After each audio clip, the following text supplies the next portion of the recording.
Kuble shibuni phi barok ki perla ki bapeje kene ka channel ka jonga ka bakarteng ka iligis thongi te hangni ngan pen EP ya ka update lane ya ki bayo pang coronavirus menta hapo India hakashi tarik bana April menta kat banang mi gisni ke India kala nang jur lane lanang bun ki bayo pang coronavirus menta hakashi tarik kumbla update hangni hakan news deccanherald.com lapen iba barok ke bayo pang ha India kentup ya ki baya kapoy hadu syah jar praspa life langut ki baya pade sanpon rungut kentup naka Uttar Pradesh arngut Telangana rungut Madhya Pradesh rungut Karnataka langut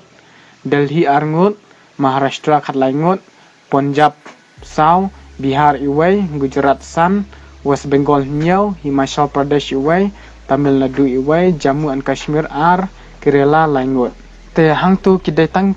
ki state kiba kibriu kilayap te hangni pade kalis jong ki state kiba layo lani kiba pentikna baki yo positive case ya uni coronavirus kadai Kerala kemun arspa andrupsan ngut kan thobya prangut ki frenar kemut ki Bombay napo India Punjab sop saungut Delhi shispa san pho arngut iway Bombay na India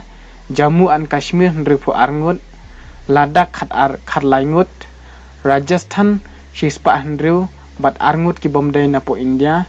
Uttar Pradesh shispa hnyau iway Bombay na India Maharashtra laispa laipsan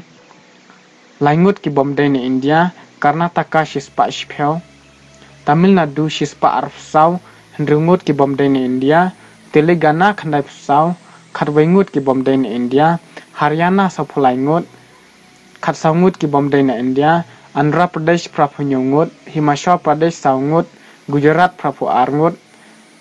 iway Bombay na India Uttarakhand hinyungut iway Bombay na India Odisha saungut West Bengal arpunyau Chandigarh khatlai Chhattisgarh khatpra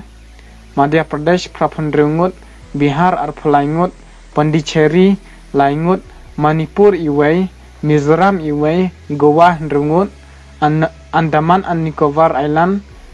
shphongut Jharkhand iway Assam sangut total barok kilong syah jar praspa lifeline katkum ka report bala update mentah hakane kat website deccanherald.com shispa lifeline ngut pat kidai kibla discharge lani kibla koi te tangkine khuble shibun